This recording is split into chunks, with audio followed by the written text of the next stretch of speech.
Well, of course, we cannot influence the hurricanes, and so we're not, no matter how much we learn about them, we don't believe that we're certainly not in the business of figuring out how to influence them.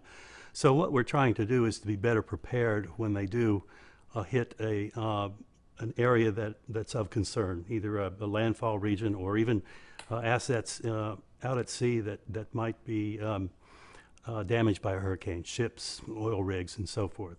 So what we want to do is to be able to better predict the development of the storms and where within a storm is going to have the highest wind, for example. Things like that might determine things like the storm surge, that is the flooding that's going to occur as the winds push the water ahead of it or drag the water along and cause flooding. GRIP stands for Genesis and Rapid Intensification Processes Experiment, GRIP. Genesis means the development of storms from a fairly unorganized region of convection, that is storms, small-scale storms that get organized into a hurricane or the predecessor for a hurricane, a tropical storm, a named tropical storm. Rapid intensification is a phenomenon that's been observed that where hurricanes intensify very quickly. I mean, just like the name says, rapid intensification. And those processes are not well understood, as exemplified by the fact that we have a hard time predicting that rapid intensification. With GRIP, we have 3 aircraft, and on those aircraft we have several instruments, 14 in all. So each aircraft has several instruments. The instruments are a variety of techniques. They use a variety of techniques, and they measure a variety of variables that are important to understand the tropical storms, both for the purpose of understanding as well as predicting. So some of the instruments are going to measure the winds, some are going to measure the rainfall, some are going to measure details about the cloud and rainfall particles within the air. Others are going to measure the environment around the storm. Some things that we think are important, for example, are the presence of aerosols or dust particles, which actually can influence the storm in a couple of different ways.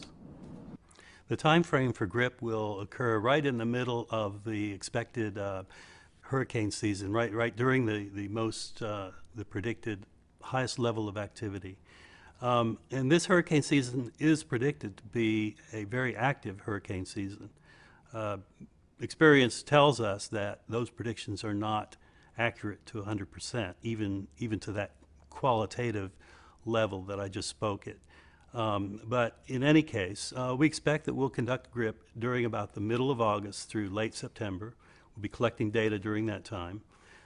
During that time, many of us will be able to look at some data from our instruments on a daily basis and pass that along to the rest of the scientific team. And that data will help guide us sometimes to what we're going to do next. But most of the data analysis will be done after the flight. And it'll be a matter of weeks or even months by the time all of the data is analyzed and quality controlled and put into data sets that are available for the scientific community.